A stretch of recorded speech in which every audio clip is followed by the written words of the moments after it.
Welcome, everyone, to Analytics Are for the Nerds. We are a Comedy Dynasty football podcast. We are in week 29, which is the conference championship. I just got a haircut. Let's see how long it takes the guys to notice. Let's go. Pick it up, pick it up, pick it up, pick it up. You see the drippy, I'm fitted up. Hop in my car and the giddy up. Secure the bag, yeah, I get the film festival. It's just a golf clap, right? They don't actually give you like a real clap. I feel like it's very, high society. They're not going to give you Yeah, it's like a queef clap. Like I'm never gonna get that image out of my head. Queef like that Moana. Very clear 101 in this biggest foot in the mouth draft. And the 101, it's very clearly Rex Ryan, because that guy has definitely put some feet in the mouth. That's so good. 100%. Guy loves feet, his white feet. Big feet. Lots of feet in Little the mouth. feet. I'm sure. So many feet. Long live Dolly Parton. Hold on, I gotta look up how she Is not is. you're looking? Wait, do you not know who Dolly Parton is? No, I know who she is. I'm just trying to see what she looks like now. She's still with us? No, I want to see what she looks like now, because like 10 years ago I would have. Oh, I still would. 100% still would. Absolutely. How old is she? She's got to be like 80, right? Are you judging me? I can't see you because I'm looking at Google. Let me see. You're And judging. the double mustache and that is fucking gross. So, welcome. I do want to be clear, though, that I have earned one, and Lou is depressed.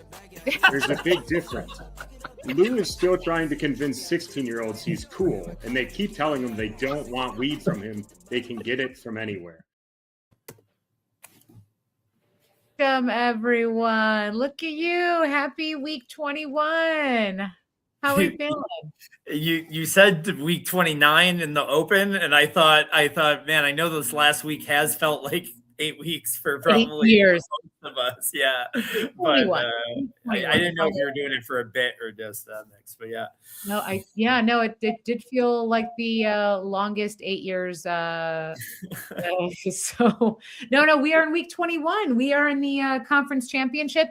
As you know, I've said it before on the podcast. If you don't talk about the bad things, it never happened. So I know, again, no real therapist would ever say that. No one that I've ever went to has ever said that. But we don't need to talk about this. We don't need to talk about a 4:30 game that happened on Saturday. We don't. Hello. Let's go ahead, Ryan. I just want to say that the last second of football that I watched all weekend was the last moment.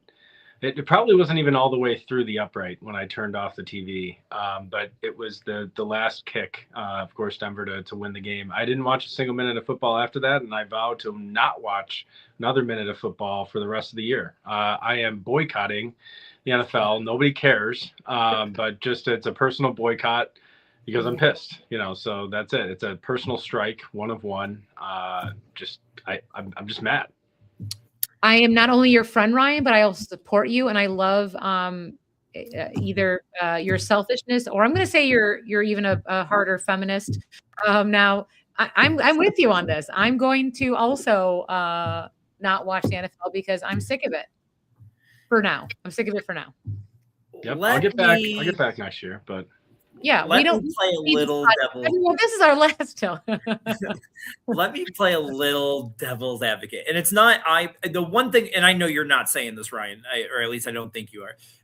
The one thing I don't want to hear is the overboard of like there's some form of conspiracy against the Bills, because absolutely there is not. Because if they wanted to market anyone, it would be their 6'5", beautiful of a man quarterback of the lovable losers that everybody in America wants to win. Like, I think for sure that would be a thing. So, Louis, your hot take though, if there's no conspiracy, do you think there is a curse? Now, we had the Madden cover, we also had the Hard Knocks. The Buffalo Bills were on that. Is there a curse over a conspiracy? Is a conspiracy just if we are built a stadium over a Indian burial ground, so maybe moving across the street breaks the curse. Maybe that's it. That's all I have to go on if I'm going to pick a curse. Are we sure though that the other area that it's being built on, that's not also an Indian? I mean, how big was this Indian? It was not a lot of Indians. There was The more entire Cowboys. New York State is. There's a lot more Cowboys, obviously. If we're still finding That thousands was of really Ken funny. probably not. I'm sorry. Finding bodies. Sorry, that was dumb. Yeah, I don't know. I hate when I laugh at my own jokes.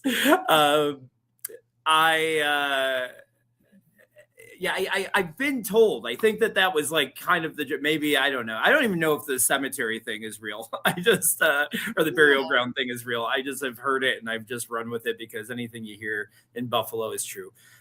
Except for here's the thing. I am so much team catch. I felt like it was a catch. I said there was no way anybody in the world was going to convince me that it wasn't a catch.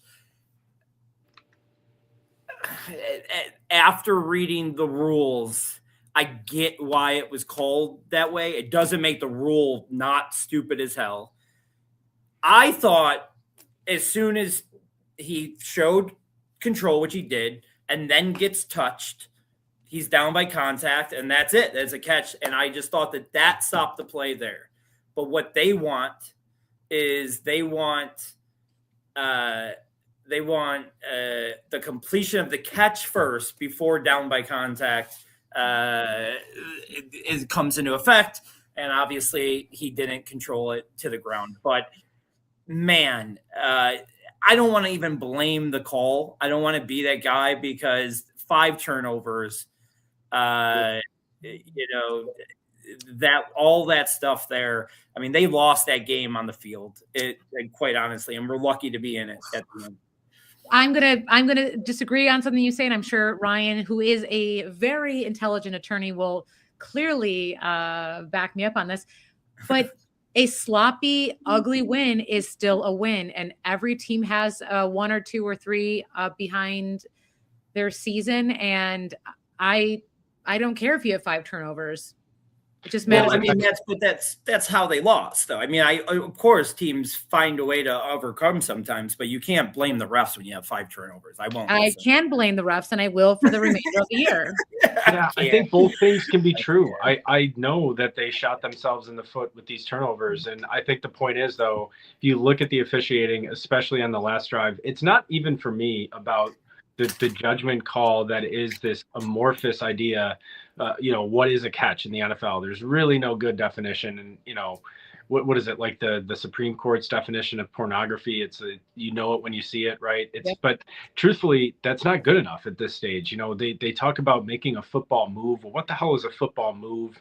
I mean, controlling it to the ground, they call that so inconsistently. My problem, though, with the calls on the last drive were the fact that they were calling these ticky-tack fouls where you're not making those calls all game and then deciding on the last drive of overtime to penalize a team. You're not calling holding an illegal contact multiple, like 15, 20 yards down the field on Brandon Cooks. I know calls get missed all the time, but this game was not called closely as far as you can say that. You can make that argument about call it both ways, but you can't say those 2 PIs were not PIs. I mean, Trey White was all over. The second one was definitely not the one deep down the field. In my opinion, Trey White was all over him. No, you have to impede. Listen, that one was so clear.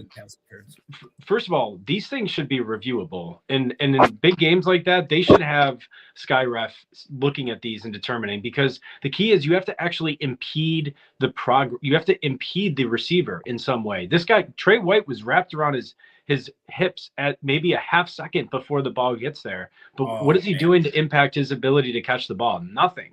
So I that's a part of the rule that you have to factor in. And so for me, that's another problem. And regardless, like, again, I don't even want to get into the semantics or the a battle over whether or not there's a clear, an obvious overturning of it doesn't matter at this point. It's over. But just the nature of the game when it comes down to refs getting to decide the games, I have a problem with that because there's so much good in football. And to me, I'm sickened by the fact that it just was taken away by, and then the excuse about not wanting to take a closer look at the Brandon Cooks catch because you wanted to keep the game moving along. Are we kidding me? Like, what are we talking about here? So just take a close look. That's an important decision, important call, and you're just rushing past it. I didn't love that. 100%. I did not love that, but also in the same sense, I don't think I don't know if that credence of that Fox. I don't think that story is true. That Fox was trying to rush the game. I just don't see that. But and also you're calling for the Sky refs to do this. Well, the Sky ref was to make this decision. I don't want it to involve more people that we don't see on the field. If you want to put the ref in and slow down the game and check every pass interference, if it gets challenged, sure, like that will slow down the game. I guess they could review it and do it. I don't want some guy that we can't even see that isn't accountable making more calls, because they're making so many calls as it is, including the call to just keep that game going. There was someone up in New York that we'll never see, never know, that just called down and said, no, keep the game going. It's going. That wasn't the refs on the field. So we're blaming the refs on the field. They may have made the wrong call, but they weren't the ones that said that. Literally, they got called down and said, keep the play going. So there's a guy that doesn't have any accountability, and we never know who that is or what that called from. Is it Goodell sitting in his friggin' basement still from COVID and making it's just I don't love that. Like, are there 5 guys in that room? Are there 10 guys in that room? We don't know. We've never heard. And it's like some mystery, a call from New York. Like, I much rather have the refs on the field make mistakes and not it come from the top. It's way too much. It's no accountability. And now in this day of age of like sports gambling, like, I don't trust any of it. And you shouldn't. Well, and where was all the money on this game? Just if you want to go back to that, it was all on Buffalo. Yep. The other, just also to money, which I think is kind of interesting. If we're talking about moving the game along, the longer this game is spread out and going over on things, the more money, the more people are watching. So it only makes sense for the NFL to hold on. But I am so with Ryan on this, 100% backing, and Louis, you're wrong. This is an impromptu who's he? Yeah, Please. And right now it's not you, Ryan.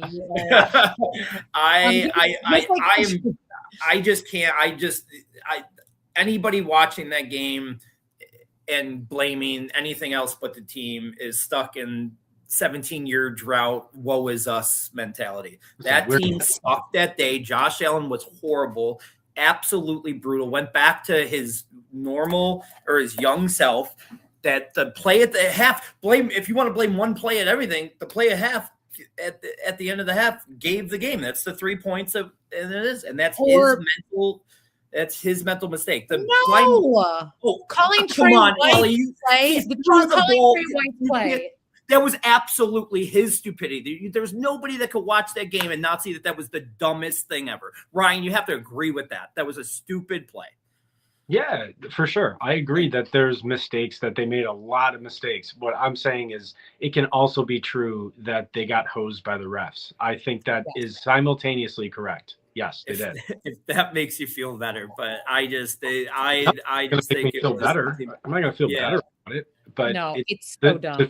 The truth. There are multiple reasons they lost that game, and to acknowledge or to refuse to acknowledge that the refs played some part in it with some questionable calls at the end, which we're not going to get in. We don't need to, If they call the holding if they call the holding on us in the end zone, the game's over right there. And Denver still has Bo Nix. Like, they have a gripe right now. The Denver fans are saying if they call that holding call, the game ends on a safety and Bo Nix never gets hurt. And that was a clear hold too. I mean, you could do that all over. You could do that throughout the whole game, and I get that. But when you highlight the Cooks catch, the pass interference calls, which really I think the most egregious of them was the Trey White one, and then just again comparing it with how they called all game, I just really have a problem with how they called the game. So. See how the PIs. I think the 2 PIs on the Bills the last series were fine. I thought that they were right. What, to your point, what I want then is if those are the ones you're calling PIs, Brandon Cooks in the end zone, what was it, a couple series before that, was clearly held, and that was a PI. So like whatever, but yeah, Josh Allen is the best quarterback in the world. He is the most amazing. I'm so ecstatic that he's here. This was not his best game. I mean, he obviously felt that way, looking at how distraught he was, and that, that's sad to see, but he felt that. I think he was playing hurt. Obviously the foot injury was announced today, but I think he had a lot more injuries. I mean, the hand was bothering him so many games. You saw him shaking the hand. The injury that he got in, what was it, the Cleveland game, where there's so much stuff there that I think he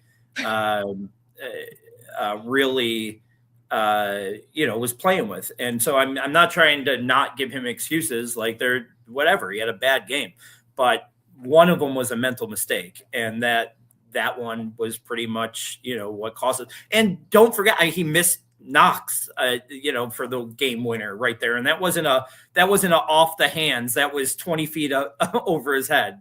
So I do. Well, I know not to immediately come to his defense, but with the Knox throw, there was an angle that I saw where there's a defender right in his face with his hand up, and I think Josh kind of it looks like he's trying to throw it around his hand, so he has to change the launch angle. I think that's why he, but when you're starting to talk about launch angle, you really are yeah, loser of a fan base. So whatever.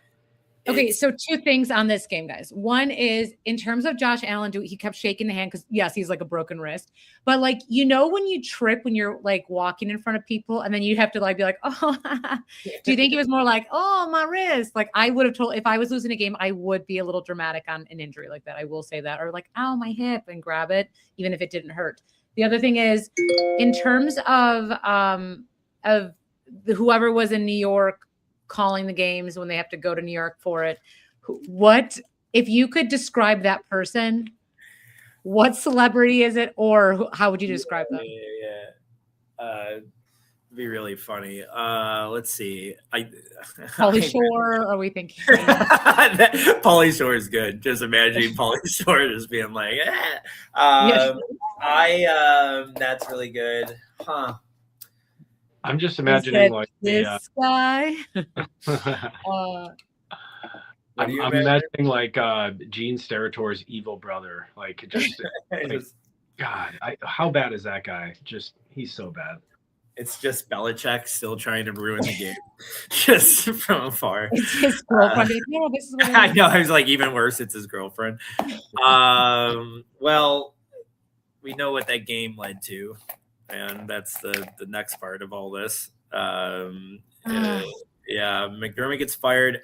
I want to start off by saying I think it was time for a change somewhere. I was the biggest Bean guy, and we have probably said it on this podcast. I've been all Bean against McDermott legitimately most of his tenure. The last 2 years, I think McDermott has truly evolved as a head coach, as far as trusting analytics, being a little bit more aggressive, and has done more with a really shitty defensive roster. I mean, he's had these two defensive rosters that Bean did not help him with, and he made him look really good. So I have shifted a little bit in these last couple of years to where if they fired Bean and not McDermott, I would have been fine with that move. I would have been fine if they got rid of both of them. I would have expected, if somebody said, hey, one of those two is getting fired at the end of the year, I would have expected it to be Bean. I am glad to have moved off of McDermott, especially if it's for Kubiak or, one of these big names that is a younger offensive mind. So many things are shocking me about this. Let's, I guess, start with that. But I have so much that I want to talk about because the press conference included. So let's start with just your initial reactions.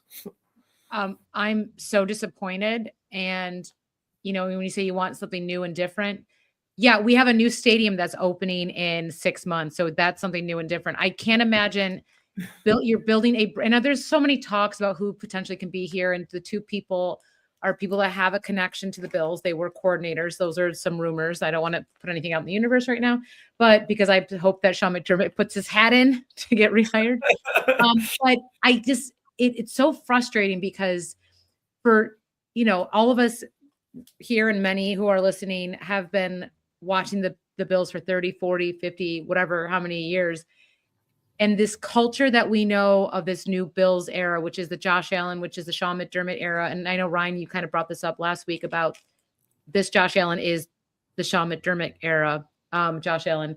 And the culture is so crucial, especially in building teamwork, which we all say how impressive the Bills are the last few years. And you're now just taking that and saying, yeah, he got you far, but this is on you. This is on you guys. Like the offense was bad, but like all this, it's so infuriating.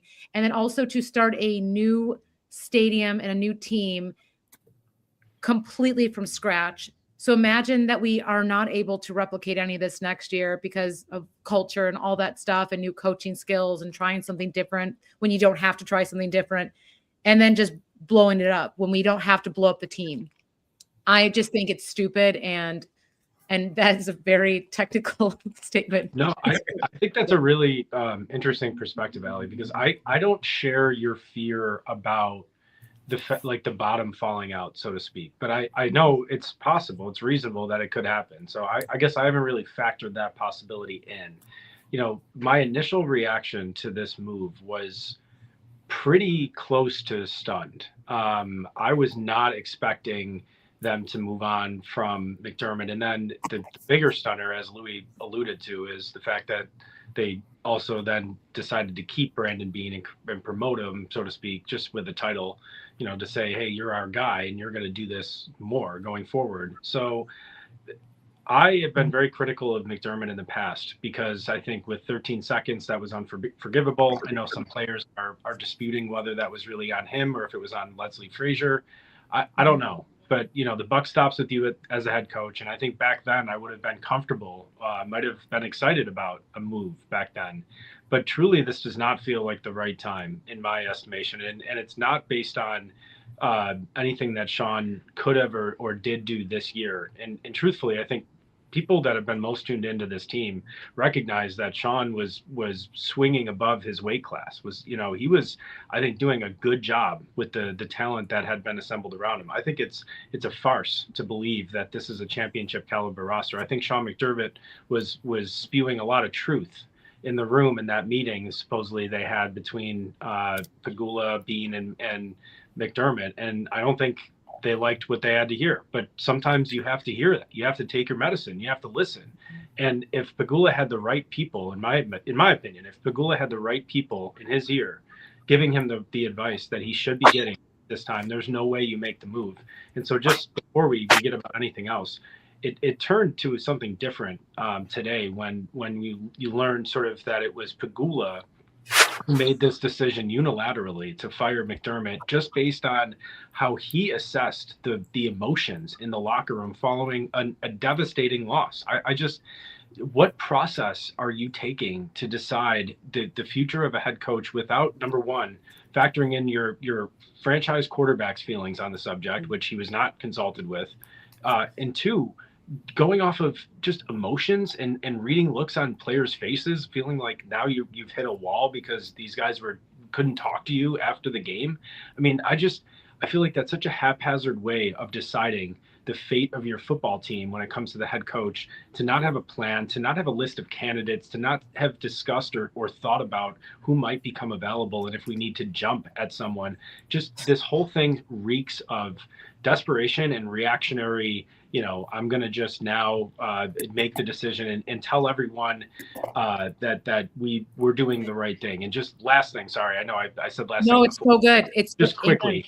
I am so mad at the fact that Brandon Beane couldn't just take the layup that was right before him to say, I was wrong and I was a jerk about the wide receiver room. And, he had to blame it on the fact that he's a very passionate person, and he needed to stand up for his wide receivers who couldn't defend themselves. Listen, you paid Josh Palmer $50 million. I think he'll be all right. He'll be just fine. You don't have to worry about criticizing him. He was wrong, and he could have just gotten up there today and said, you know what?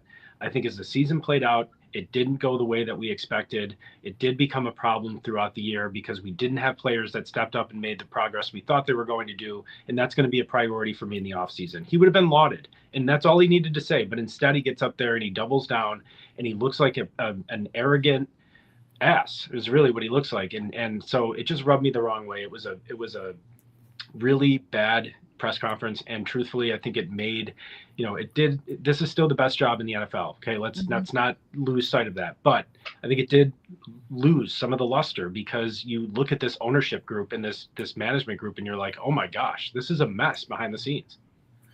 Yeah. Well said.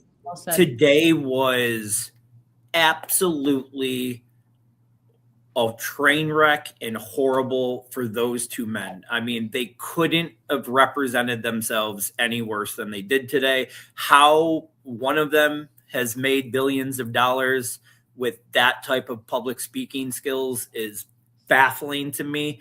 It really is. I can't believe the Keon thing. I mean, I know you didn't mention it in the 30 hours you were just talking, but the Keon, the fact that he won threw McDermott under the bus for the Keon pick when Keon's on the roster still, you're basically saying, hey, we didn't want this guy. It wasn't us.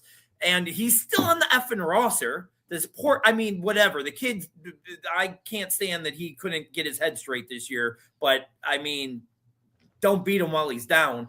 And then there's literal video. There is video of Brandon Beane being excited about Keon running the 40 slow because he goes, oh, great, now we might get him. So Beane was 100% interested. And I think Beane checked Terry really quick on that. I think that was like Terry trying to hey, don't be mean to my guy here. But Beane checked him really quick and was like, no, I made that pick. It's my responsibility. I do like that he did that.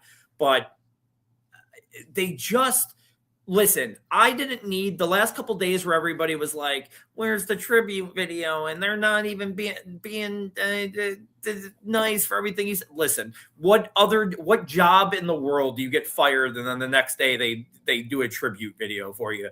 I get that they don't need to go overboard, but the fact that they didn't even acknowledge it, that they were actually ruthless with their words and how they've just made this clean break from this guy who did build in this community, who did turn around the 17-year drought and made this organ. He has deserved to be lauded for a lot of different things he did here. I don't want culture. I want a championship ring. I don't give a shit about a culture if there's a ring. And that's all I really care about. I don't care. I'm done with the likable guys. I'm done with the Kyle Williams and the preseason guys that we want to get excited about. And there are guys. Get me all the assholes that are going to win me one championship ring. What is your beef with Kyle Williams? You always mention Kyle Williams. I do. It is me because it's just everybody thinks he was the best NFL player that ever played because he's so likable enough. He was. He's the coolest guy. I love him to death. I'm one of them. But you kind of just contradicted yourself a little bit because I'm gonna be on to and I don't know how to. I hope this comes out correctly, but with Terry Pagula, what he said, you have to also say that that is not an easy thing for him to have to say. He didn't have to be the one to announce that. So you know what? He had one of the hardest statements Buffalo had to hear all week, and he did it. So good on him. I don't agree with it, but Terry Pagula doing you kind of said that he about the Keon thing and all that stuff. Oh yeah, no. But that has nothing. That was literally Brandon. They asked Brandon Beane about it, and they said, "Let me interrupt," and then he threw McDermott under the bus. Right. That's what I would say though is, I think what the Bills did not expect, which is that's the PR, that's the day after, that's the let's fix this Coleman thing is, and so anyone who's not in Buffalo, and you might have seen it on social media if you are not from Buffalo, but there was a lot of reaction there's a school down the street from me. It's a Catholic girls' school, and it said, "Thank you so much, Coach McDermott." Like, people are sad. This is like 90% plus of people are not happy about this. People on the NFL Network are, So I think they're kind of trying to scramble and say, "Oof," because we tend to do crowd mentality, and I think they thought, like what usually happens when we lose a game, they say, "We got to fire this one. We got to fire this one," and to Brandon Beane's. I'll applaud him on this. He saved his job. Whatever he did, however he got it, like whether I agree or not, he saved his job, which is smart on him to do that. But I don't agree with it, but I don't know. I don't think the Bills spent one iota of planning of how this would be received by the Buffalo media or the fan base, because it was Terry's decision in a locker room after a Denver game. That's what he said. I don't believe that. I don't believe it for a heartbeat. I know he said that today, but I got a text 2 weeks ago that I didn't believe, told the guy it was crazy, that said McDermott's out no matter what happens here, and they like Kubiak. And I thought it was I thought that was crazy. I said, I literally told the guy, F off. I think this has been, I don't know if it was definitely, like I said, I don't know if he had already made his mind about McDermott. But I do think with the dissension that they both went to him, maybe both of them went to him and was like, it's one or the other. And, it would have been really hard to fire either of them after a Super Bowl winning team. But anything short, I think one of them was getting fired. I hate how they treated today, but I am excited for a new coach to be on this team. I also don't believe that, I know he said it again. The way that they acted today and the actual lies that they told on the podium, I don't know what's true. So I'm just going to believe what I think happened and not what Terry's telling me to happen. And there's no way they didn't go to Josh. I do not believe that in a heartbeat. They're not going to sit there and be like, Josh gave us the approval, because they don't want to have them thrown under the bus. But I do in zero. Yeah, 0% did they not go to him first? The easier answer there would have been, we had discussions with Josh, but we're going to keep those internal, because that's how you diffuse the situation. All the fan base wants to know. We don't need to know what Josh's input was, but all I would have cared to know is whether he was consulted. They basically said no, he wasn't. And you know how quickly Terry, how he answered that question? He basically said no, but he will be in this new coaching search. Like, he kind of, I think, to me, looked almost apologetic there, like, yeah, I kind of screwed up, and I do believe that this was Terry's decision. Maybe I'm just drinking the Kool-Aid. And I also don't know if it was a bald-faced lie to say that it was a McDermott decision on Coleman. I think what happened is that throughout the process, right, you have a draft board of these different positions and who you're ranking. I think probably at the end of the day at the draft, Beane probably had a different ranking than McDermott, with Coleman being the best and maybe Beane having somebody else there, but it was probably close. And he, I'm sure, just said, okay, then we'll go with the guy that coach wants. That's probably what happened. So there can be some truth, I think, to both sides of that. I just think overall, and quickly on Kubiak, I'm not as impressed as everyone else seems to be on him. I saw one of my buddies actually texted that he looked up like his neutral pass rate, and it's like one of the lowest in the NFL, like really heavy in the run. And truthfully, if that is the game that we want to play with Josh Allen as a 30-year-old quarterback, man, that sucks. Come on, let's get aggressive. Let's go back to Brian Daboll, and Davis Webb ball, where, let's get him as head coach, Davis Webb as OC, and whoever is a smart defensive coordinator, and sign me up for that right now. I like the Kubiak idea. It's not my top pick. I really like now I'm gonna forget it, Dansky, the offensive coordinator from the Jaguars, 30 years old, worked under Cohen and Kevin O'Connell. Like, I love that tree. Obviously, that's exciting. I want somebody that's played PS5.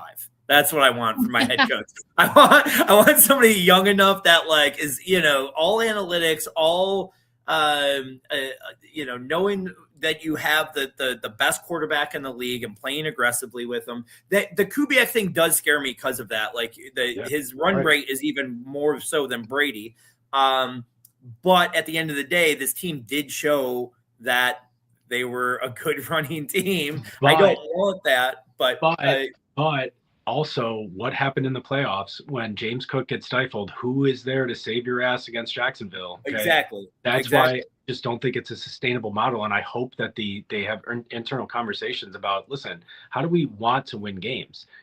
I want to go back to scoring. Yeah, we got to figure out defensively how to not let Denver score 30. But I want to go back to those games where it's just like run and gun, get a alpha wide receiver. Yeah, I'm ready for a change in that regard.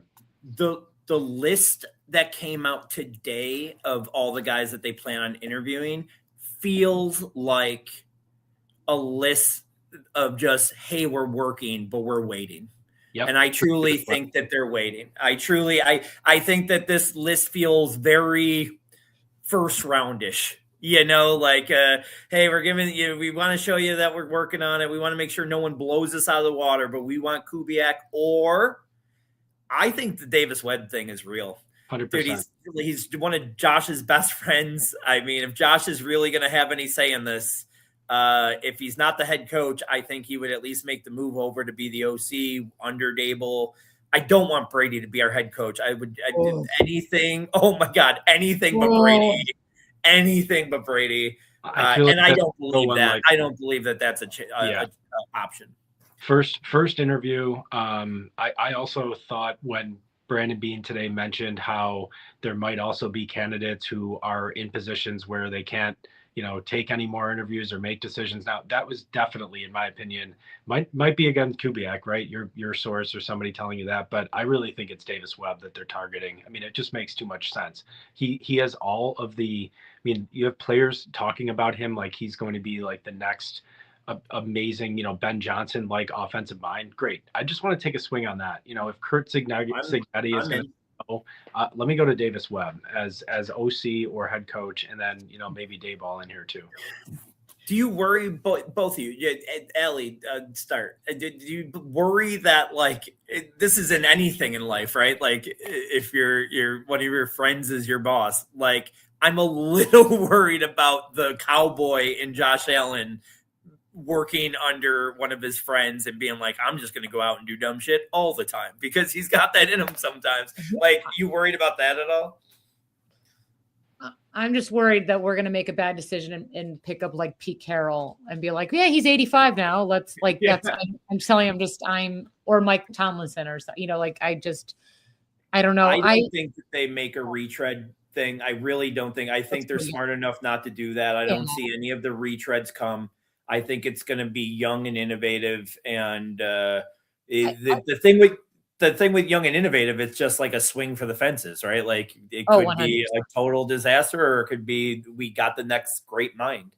And and to your point, or to your question, I think Josh Allen is so mature, and especially with this game, and so obsessed with it that, it would be funny, your best friend saying, okay, everyone, hit the books, go to bed early. And he's like, yeah, whatever. But I think Josh Allen is he's an intellectual player. So I think he could respect his friend as head coach, but I think he would probably talk shit about hey, I'm making more money than you. I think that's kind of the stuff he would pull. Not but I don't have any concern at all. And it's because I think that in this situation, you want a coordinator who's simpatico with your thinking, right? You want someone who is in tune with how you want to approach the game. And if you're best buddies with somebody, and this guy is also described as someone who really understands. I mean, the Bills wanted to make him a player coach when he was here. They offered him a job as a coach when he was still a player here because they wanted him on the staff. He's supposedly really bright. I just feel like it makes all the sense in the world. You have someone that's going to make Josh happy. And he also checks all the offensive boxes. He's the leading candidate, in my opinion, for a job here, whether that's OC or head coach. Yeah, I definitely think that happens, OC or coach. I like Udinsky, like I said.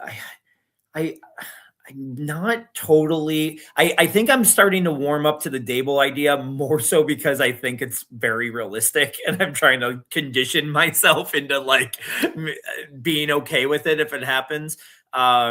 I just not sure if he's a great coach. I say just hire a great defensive coordinator, make Josh Allen head coach / offensive coordinator, let him whip his dick out every game, do whatever the hell he wants, and hopefully he we trade James Cook for some wide receiver help, and all we do is throw. I don't know. The great Sean McDermott, trust the process, right? Oh, that's a good way to get off of that. I'll let you. I love everything he did. I love that he broke this. I don't think he was going to win the Super Bowl here. I think he's going to be super successful somewhere else. He's going to get a job right away. He's going to make that team 10-6 and 11-5 every year and never win a Super Bowl. But he will be very good. Yep, he's going to be the next Steelers head coach. He's, I think he's still young enough for them to be interested in him. I feel like that's a match. He was a Pittsburgh match made in heaven. Match made in heaven. So perfect. Pittsburgh or Baltimore. If he goes to Baltimore, we play in Baltimore, I think, next year, and that would be the opening game of the year for sure. Thursday night or Sunday night, like he's going to coach against us next year. I hope he gets a job because he deserves one. He deserves a job. He's good for the NFL. I just, this was not it. It was just even the chemistry. Like I said, I would have been almost equally fine if they would have fired Bean. It was these two were not on the same page how to build this roster, and something needed to happen. Sucks, but it did. I know. Well, we are 41 minutes in, and still these two men have not noticed my haircut I got 2 hours ago. I noticed that. All right. You got it. Is it layered a thing? Did you get it layered? I literally got bangs. Men always talk shit about women getting bangs. Like, what happened? And then Louis heard about my week at work a lot. But thank you, right? Thank you. All right, I guess we're gonna stop talking about football for a little bit and get into everything and nothing. Anyone new listening, this is where I talk about pop culture things that have to do with sports, things that have nothing to do with sports. But I love the hot take from the gentleman on this podcast. So we're gonna do something fun just because it's I don't know, it's Wednesday. I'm going to give you some statistics that sound impossible but are true. So here's something. Nearly 20 million Americans believe they've seen a UFO at least once. Ryan, how many UFOs have you seen in your life? None, I think. But I would say I'm not surprised by that number at all. If I lived in like Nevada, I feel like the chances of me seeing one would be like very likely. I feel like I'd be seeing it all the time. So I'm not surprised by 20 million. And they do probably exist, I'm going to say. So I'm not all of those people are crazy. Just probably like 19 million of them are crazy. Yeah, just the ones on shrooms. I get it. Whoa! That was for you, bud. That was for you. I have never seen. It's the same thing like with ghosts. Like I never have seen one. People I really respect and trust have said that they have. I don't ever want to be proven wrong on either case, ghosts or aliens. But I don't want to say I truly believe, but just don't ever prove me wrong, Dad or Elf. Or Elf. One of the two. I never want to meet either of you again. Yeah, it makes sense. There's this I read a couple weeks ago that your brain, where it's a crazy muscle, right? But when you're really tired, your brain, there's like a certain level that it starts kind of manipulating your vision.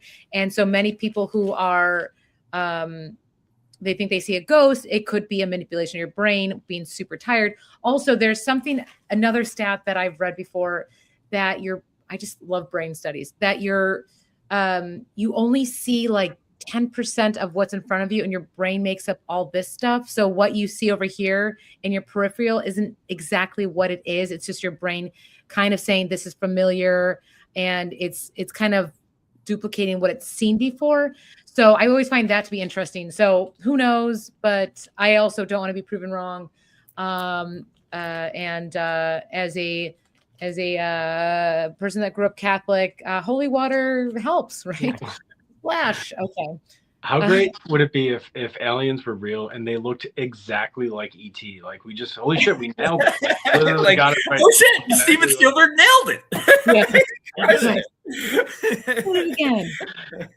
So lovely. So this is a stat I'm going to read you, and I feel like one of you or both of you will get it, which is just very interesting. This is a sport related stat, but an NFL game lasts over 3 hours on TV, but the ball is an actual live play for only how many minutes? Does anyone want to take a guess? I know this. I know you. 6 minutes. 6 minutes. Okay. Ask the ghost behind you, Louie. What do you think? I'm going to say somewhere like I'm trying to think, like 40 seconds wasted off of most. 28 minutes. 28 minutes. Ryan, you said 6? Yes. The answer is 11 minutes. Oh shit. Yeah. So as we all are obsessed over football and all that stuff, this once again proves how great the game of soccer is, as they have controlled the ball for literally 90 minutes. Okay. Okay. So here's a fun fact for at least one of you. Sharks were swimming in the ocean over. I'm going on a cruise in 2 days, and you know this. You absolutely know this. Go ahead. Yes. No, this is a fun fact. Fun fact. Okay. I'm sorry. I'm going to change this. Fun fact. Sharks eat humans. No, I'm joking. Sharks were swimming the oceans over 400 million years ago, long before trees ever existed. So, like, just imagine you're like a shark and you're just swimming through stuff and you're like, hey, man. And then you're going through like the coast and there's like, oh, this is cool. And then like, you're like, this coastline sucks. And then like you have a grandpa and then like you're the grandbaby and then you see a tree and then he's like, in my day, you're like, shut up, grandma, you don't know anything. And like, I just think that's kind of, Wait a second. I'm confused about this timeline. Were there people involved? No, 400 million years ago. Well, if you know anything about science, that people that's the thing, because weren't trees oxygen, right? Yes. So sharks are like very old. So they are. Some would call them dinosaur age. 400 million years ago, humans were The Pete Carroll of the ocean. Yes. Yeah. They're chewing on algae like. I love them so much. The little headset. Yeah. So before humans, before trees, sharks were just like. I mean, I'm sure they're like that weird looking thing with just like cataract eyes and like three weird jaw lines and but yeah, I thought that was kind of interesting. And then because you're going to be using recycled water, Louis, more people in the world own a mobile phone than a toothbrush.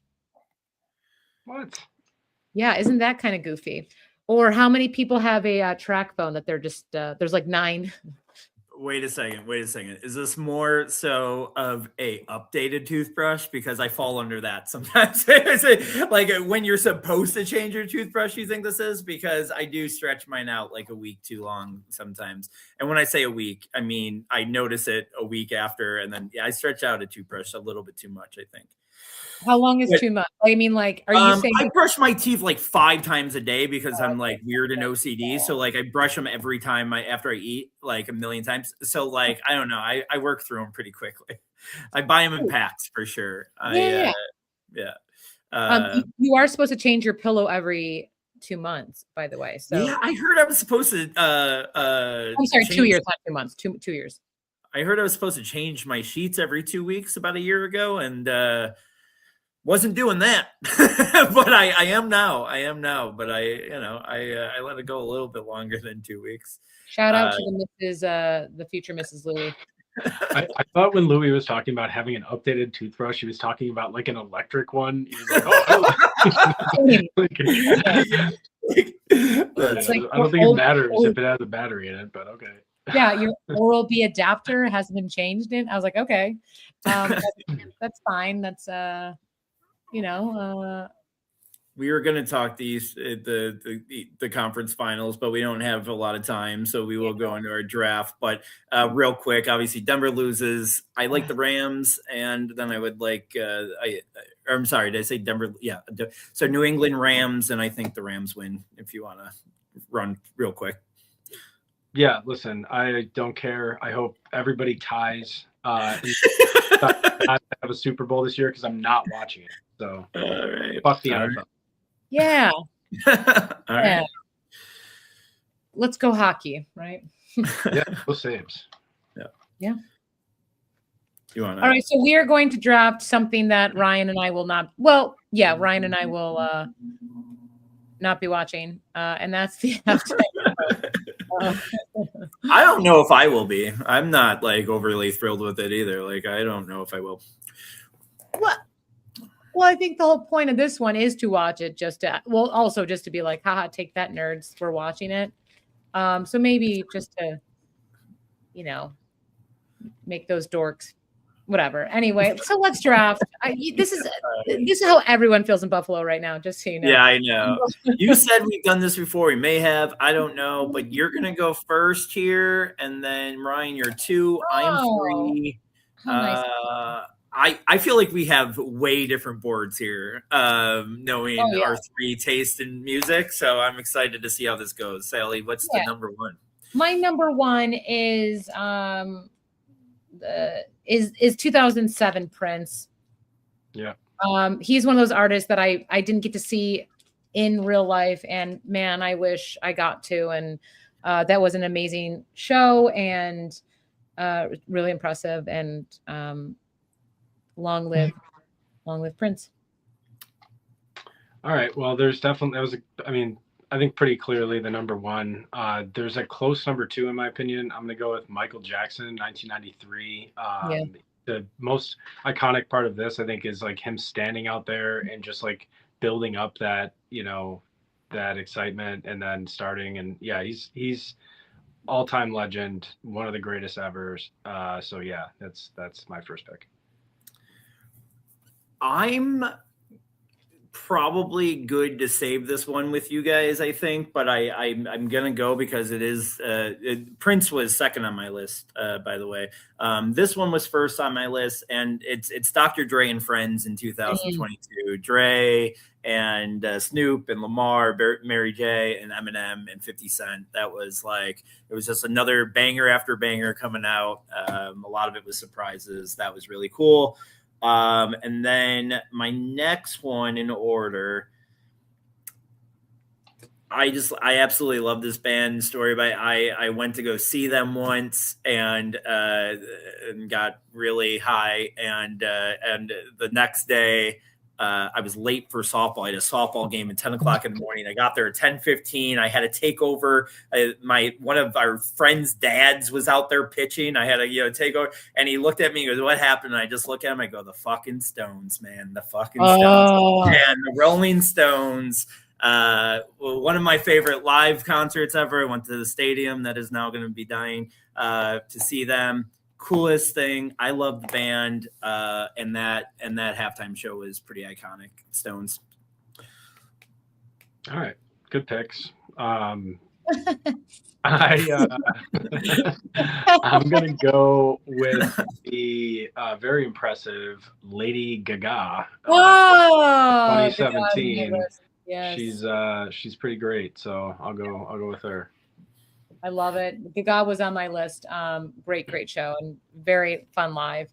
I'm gonna go as Louis and his unnamed dog and my 2 good boys would love this. But the 2009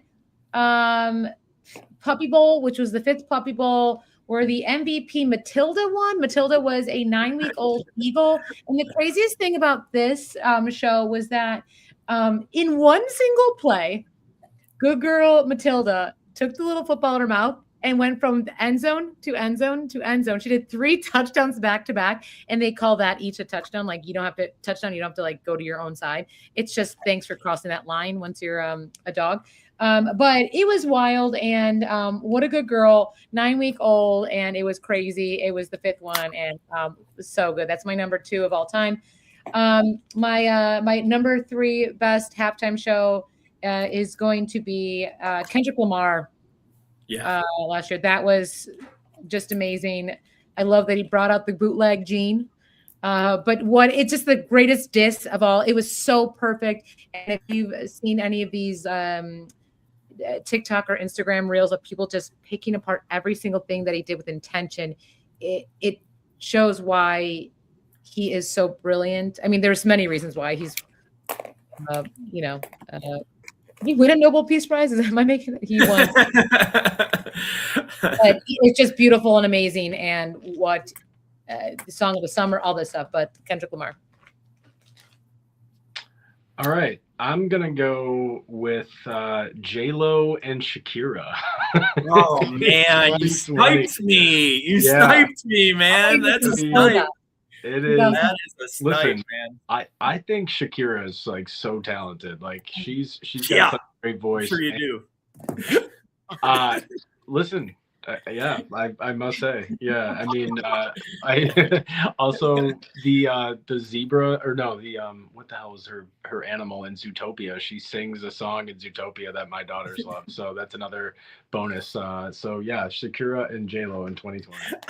I love that it was like the song that she sings in Zootopia. I'm like, that's so, that's so, bro. That's why I would have picked her. I mean, those are two. That's my age group. Those are two of my loves from my childhood. That's a great pick, which is putting me in a rough spot here. I really just want to like preemptively put in Bad Bunny just for all the great comments on Twitter. There's going to be all the racists that I can't wait to troll the whole time. It's going to be so incredible. And I think he will put on a great show. I love me some Bad Bunny. I will watch Bad Bunny, by the way. I want that number up. So yes. If I lost Shakira and J-Lo, I'm gonna go to my next girlfriend, and that's Rihanna. She crushed that. The whole, reveal, everything was awesome. And she is the love of my life. Between a few things here, I'm gonna go Bruno Mars and Red Hot Chili Peppers, only because it was so different. The two styles, they're two of my like underrated favorites. I think Bruno's a great performer, and I really love the Red Hot Chili Peppers. So I just thought that was a really cool collab that year. All right, I'm gonna go back to 2001 here. I gotta get Britney Spears, Nelly. I guess NSYNC was there too. Not really care. Aerosmith and Mary J. Blige. That's cool. So mostly for Britney Spears and Nelly for me, but like Britney Spears is my first celeb crush. So, I got a pretty strong team. And as Louis pointed out, also Shakira, did you know, sang the song from Zootopia? I don't know if that was Louis' So good. That was the year Britney Spears wore like socks as gloves. It was like football socks. I think that was her costume. Wow. Yeah. And then this, I know I picked Matilda as my that was my number 3, right? Number 2. But I'm a massive Beatles fan, and Paul McCartney did the halftime show in 2005. And I remember it was a very safe pick, but anytime to see Sir Paul McCartney, just magical. So I was waiting to see when you got there for sure, because I thought he'd be your first round pick, but I'm glad he got there. Yeah. I also had, is everyone at 4 now? Yeah. You could give up some. I almost picked 2012 Puppy Bowl when Aberdeen wasn't the MVP, and Aberdeen's Australian Shepherd, and she scored 4 points in the game, which is the highest score for any Puppy Bowl puppy. And this dog who slept the entire like an entire quarter. That dog, like the entire time, was like sleeping because he was so tired because he's a good boy. But that dog won MVP just for being like cute, and that was very controversial. That was very. So there's hope for Keon Coleman.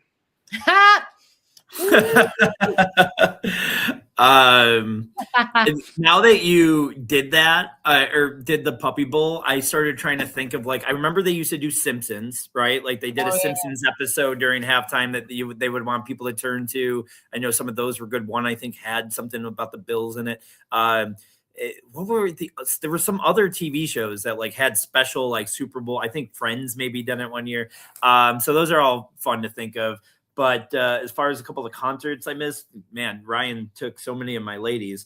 Beyonce, no one mentioned, and I liked Katy Perry and Missy. I have a weird crush on both of them, actually, for two very different reasons, but I do have a weird crush on each of them. People Fly, great album. It wasn't a Super Bowl performance, but I also wish I could have taken the Creed, the Thanksgiving, I think, Day performance. Oh, yeah, he comes down from the rafters, like that's epic.